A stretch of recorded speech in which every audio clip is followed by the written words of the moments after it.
A 26-year-old with no fortune walked into some of New York's most guarded rooms, private banks, corporate law firms, five-star hotels, and nearly walked out with $22 million. On nothing but the way she carried herself. Her name was Anna Sorokin. But in the rooms that mattered, she introduced herself as Anna Delvey, a German heiress waiting on a €60 million trust fund.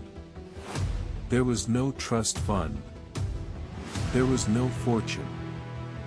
There was a young woman in designer clothes, tipping waiters and doormen in crisp $100 bills, and a city full of clever people who wanted to believe her. This story begins not with a crime, but with a feeling. The feeling that money recognizes money. And the trial that followed, in a Manhattan courtroom in 2019, exposed something uncomfortable underneath that feeling, a truth about how all of us decide who to trust.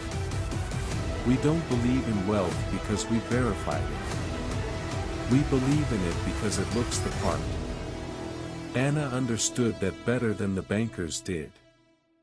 Her plan, prosecutors said, was audacious in its simplicity.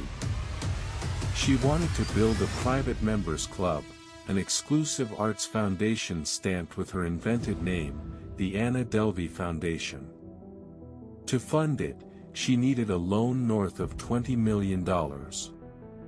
And to get that, she needed the most careful people in finance to stop being careful for just long enough. So she built a paper version of herself. Falsified bank statements. References to a fortune held overseas, always real, always substantial, always just about to clear. She stayed at the right hotels.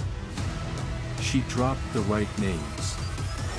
She tipped like someone who had never once thought about the price of anything. And she grasped the one thing every con artist grasps, that busy, important people rarely check. They pattern match. A confident young woman who tips in hundreds and speaks of a European fortune must be exactly what she appears to be. Verification feels almost rude. That is the first thing this case reveals about us. The more sophisticated the room, the more it trusts its own instincts, and the easier those instincts are to gain. For a while, it nearly worked. According to testimony, one financial firm took her application for a multimillion-dollar loan seriously enough to begin due diligence. She was flown, advised, courted. Doors that ordinary people never even see opened for a woman with no verified dollar to her name. She talked one bank into advancing her $100,000 against a promise. She was, by the account laid out at trial, weeks of paperwork away from the money she was chasing. Think about what that required. Not a mask. Not a forged passport at the border. Just a story, told with total conviction, to people trained to be skeptical, and a willingness to never, ever break character. This is the second truth the case exposes. Confidence reads as competence.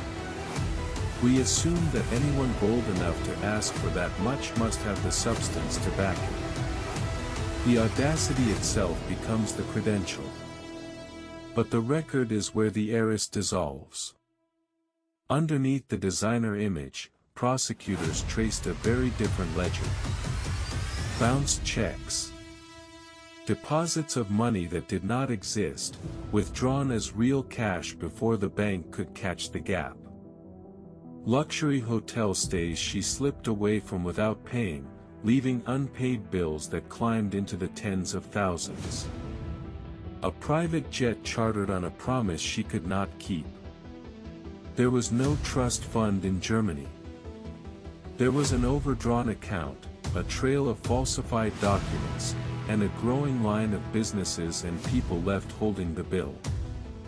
The woman who moved through Manhattan like old money was, on paper, simply running out of other people's. And here is what that ledger teaches. Wealth, in a modern city, is mostly a story other people agree to tell about you. Anna didn't steal a fortune. She borrowed the appearance of one, and let everyone else's assumptions quietly do the stealing for her. The most human testimony didn't come from a banker. It came from a friend.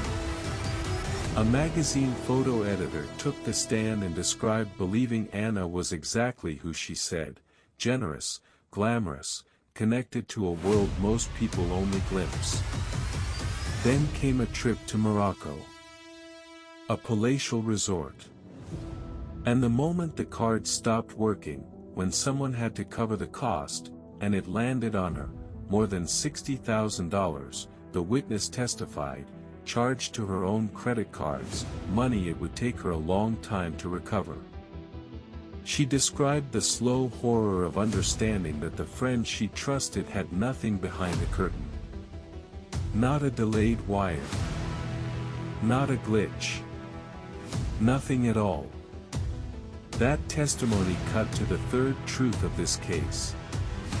We extend the most credit, financial and emotional, to the people who make us feel chosen. Proximity to wealth feels like wealth. An invitation into the glamour feels like belonging to it. And that feeling is precisely the product a con is built to sell. In April of 2019, after a trial that drew cameras, tabloids, and a courtroom stylist, the jury reached its decision.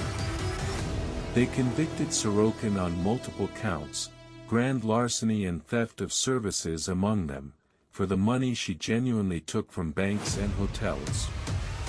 But they acquitted her on others, including the count tied to the Morocco trip and the alleged attempt to steal millions from that financial firm. The jury drew a line the public never bothered to draw. Where the paper trail proved theft, they convicted. Where her intent was murkier, they refused to guess. She was sentenced to 4 to 12 years, ordered to pay restitution and fines that ran into the hundreds of thousands. And even then, led toward prison, the reporting noted she cared how she looked in court. Even then, the image was the point. And then the culture did what the culture does. It turned her into content. A streaming series. A magazine legend. A folk anti-hero glow, as if defrauding banks and stranding your friends were a kind of performance art. The woman who faked a fortune became genuinely famous, and found ways to profit from the fame. Which may be the strangest verdict of all. But strip away the headlines, and the court record leaves one quiet, unsettling fact. Anna Sorokin had no secret power. She didn't hypnotize anyone. She simply understood that most of us decide who to trust in the first few seconds, by the watch, the confidence, the ease with which someone signs a check, and then almost never go back to check the math. She didn't outsmart the system. She used the part of all of us that wants to believe in wealth the moment it walks through the door, dressed correctly, asking for nothing but our trust. So here is the question worth sitting with. If a confident stranger in the right clothes told you, without blinking, that they were rich, would you ask for proof? Or would you, like a whole city of careful people, simply decide it must be true? Follow for more.